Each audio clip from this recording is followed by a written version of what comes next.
हरे कृष्णा। स्वागत है आपका मेरे चैनल पर और मैं आपकी दोस्त नेहा। और आज हम बात करेंगे कि डिप्रेशन को कैसे दूर कर सकें। आज आप देख सकते हैं भागदौड़ की जिंदगी में डिप्रेशन, एंजाइटी, स्ट्रेस जैसे शब्दों का एक नाम जो है वो कॉमन हो गया है कि भाई हम स्ट्रेस में हैं, एंजाइटी में हैं। तो एंजाइटी और डिप्रेशन में अंतर है जो मैं आपको इस वीडियो के माध्यम से बताऊंगी। प्लस मैं आपको 3 यौगिक क्रिया बताऊंगी जिसके माध्यम से आप डिप्रेशन को घर बैठे खुद से ही दूर कर सकते हैं। लेकिन इसका अभ्यास आपको प्रतिदिन करना है। अगर ये समस्या ज्यादा है तो आप डॉक्टर से भी काउंसलिंग ले सकते हैं, मेडिसिन लें जिसके और वो लेने के साथ साथ आप यौगिक क्रिया भी कीजिए जो आपको इस चीज में बहुत ज्यादा हेल्प करेगा और इसको जड़ से खत्म कर देगा। एंजाइटी क्या होती है? एंजाइटी यानी कि जिस बात को लेके आप बहुत ज़्यादा चिंता करने लगते हैं और हर समय उसी बात को सोचते रहते हैं, तो मेंटली तौर पर आप बहुत ज़्यादा डिस्टर्ब हो जाते हैं, तो वो होता है एंजाइटी। एंजाइटी से थोड़ा सा डिफरेंस होता है डिप्रेशन में। डिप्रेशन में आप मेंटली और शारीरिक दोनों तरीके से ही अपने आप को यानी कि वीक समझते हैं, कमज़ोर समझते हैं, उदास रहता है आपका मन हर समय। किसी भी चीज़ में आपका मन नहीं लगता, किसी चीज़ में रुचि नहीं लगती। अगर आप भीड़ में बैठे हैं तो अपने आप को अकेला महसूस करते हैं, आप किसी से कनेक्ट नहीं हो पाते हैं। तो एंजाइटी और डिप्रेशन में ये अंतर होता है। एंजाइटी ही जब धीरे धीरे धीरे धीरे धीरे बढ़ने लगती है तो वो डिप्रेशन का रूप ले लेती है, यानी कि डिप्रेशन में आप चले जाते हैं। अगर ये समस्या 2 हफ्ते तक हो जाती है, एंजाइटी बढ़ती रहती है, तो समझिए कि आप डिप्रेशन का शिकार हो चुके हैं। ऐसे में समस्या ये होती है कि जब आप ऐसी स्थिति में होते हैं तो आपको तुरंत डॉक्टर की सलाह लेनी चाहिए, उनसे काउंसलिंग लेनी चाहिए, प्लस मेडिसिन ज़रूर लें। और यौगिक क्रिया तो आप शुरू कर दें। अगर आपको लगता है कि थोड़ी सी भी समस्या आपके अंदर मन घर कर रही है तो आप तुरंत स्टार्ट करें। मैं तो कहूँगी कि उसे अपने जीवन का हिस्सा बना लें, क्योंकि जब आप उसको हिस्सा बना लेंगे तो ऐसी समस्या का सामना ही आपको नहीं करना पड़ेगा। क्योंकि प्राणायाम जो है सांसों की क्रिया है। सांसों की क्रिया करने से वो आपके मन मस्तिष्क तक पहुंचती है और आपके मन मस्तिष्क को क्लीन करती है, यानी जो भी नकारात्मकता है उसको बाहर निकाल देती है। तो जब मन में कुछ ऐसा रहेगा नहीं तो आप इस समस्या से जूझेंगे नहीं। दूसरी चीज, जब आप डिप्रेशन में होते हैं तो आपको ऐसा लगता है कि आप अपने आप को हार्म करने की कोशिश करते हैं, क्योंकि जब ये लेवल बहुत बढ़ जाता है तो एक खतरनाक रूप ले लेता है और अपने आप को हार्म पहुंचाने की आप बहुत ज़्यादा कोशिश करते हैं। तो लोग सुसाइड तक कर लेते हैं। लेकिन मैं चाहती हूँ कि आप लोग योग को अपने जीवन का हिस्सा बनाएं, प्राणायाम करें, जिससे कि आप अपने आप को हमेशा स्वच्छ रखें, नीट एंड क्लीन रखें और किसी के विचारों का, किसी के थॉट का आप पे कोई असर ना हो और आप खुद का सॉल्यूशन खुद कर सकें।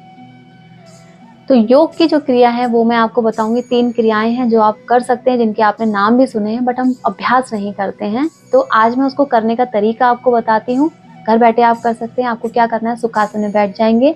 मैं पहले भी बता चुकी हूँ, जिनको नी की प्रॉब्लम है वो पैर आगे खोल के रख सकते हैं, चेयर पे बैठ के, बेड पे बैठ के, कहीं भी बैठ के। खाने पीने का थोड़ा गैप रखें कोई भी प्राणायाम करने के लिए, क्योंकि हम श्वसन क्रिया करते हैं तो क्लिनजिंग का काम करते हैं।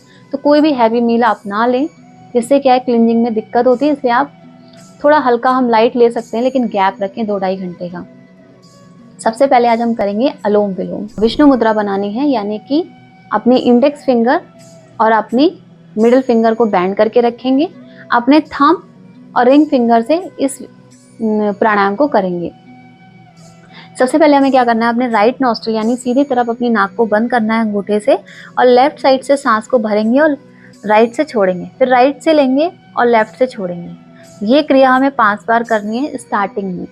जो लोग बिगिनर्स हैं वो शुरुआत में 2 या 3 बार करें। यानी जब एक बार हम सांस लेते हैं, छोड़ते हैं और लेते हैं फिर छोड़ते हैं, ये हमारा 1 राउंड कंप्लीट होता है। इस तरह से हमें करना है। मैं आपको करके बताती हूँ, गलत नहीं करना किसी को भी।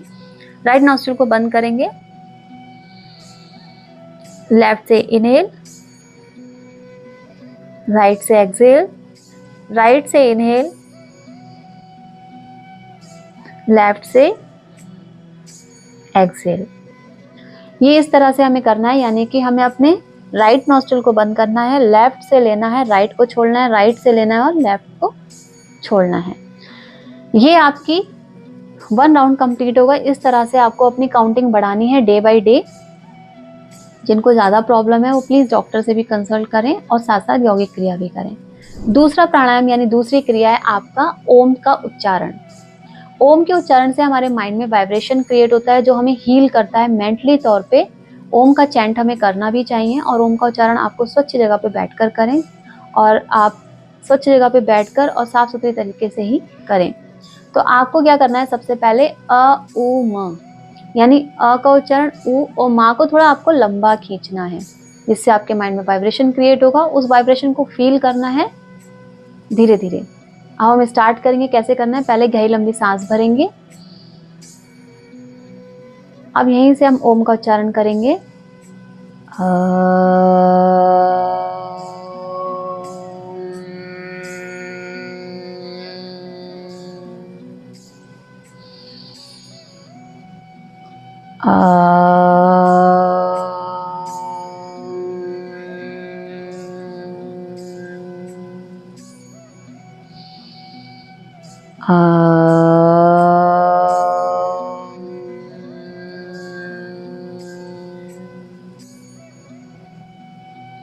इस तरह से हमको करना है। हर प्राणायाम के बीच में 15 से 10 सेकंड का गैप रखें, कोई भी प्राणायाम शुरू करने से पहले।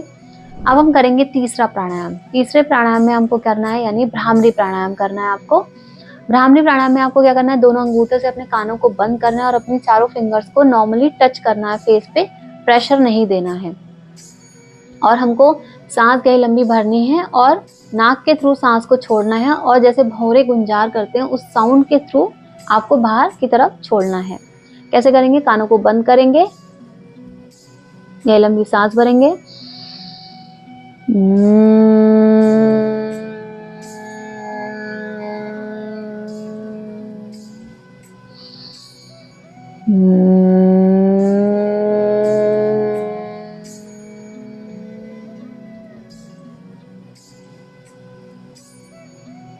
इस तरह से आपको ये प्राणायाम करना है। ये सारे प्राणायाम आपको अच्छे तरीके से करने हैं। कोशिश करें कि इसकी काउंटिंग आप धीरे धीरे बढ़ाएं और तो पूरा ध्यान अपनी सांसों पर लगाएं, क्योंकि सांसों के द्वारा ही आप अपने मन मस्तिष्क को शांत कर सकते हैं, वाइब्रेट कर सकते हैं, हील कर सकते हैं, जो धीरे धीरे आपके सारे बॉडी ऑर्गन्स को भी क्लीन करता है, यानी हमारे जितने भी टॉक्सिन्स हैं उनको डिटॉक्सिफाई करता है। तो ब्रीदिंग की एक्सरसाइज हर व्यक्ति को करनी चाहिए, जो हमें हमेशा हर चीज़ के प्रति अवेयर रखती है और हमें जागरूक बनाती है। तो आज जितनी भी प्रॉब्लम्स हैं, यानी कि हम जो ब्रीदिंग प्रॉब्लम सबसे बड़ी प्रॉब्लम है जिस पर हम ध्यान नहीं देते हैं, तो हमें उस पर ध्यान देना चाहिए। तो गाइस, अगर आपको ये वीडियो अच्छा लगा तो please like share and subscribe जरूर करें, बेल आइकन को क्लिक करना ना भूलें। ऐसे ही हेल्दी और अच्छी वीडियो देखते रहें, खुश रहें हमेशा। हरे कृष्णा।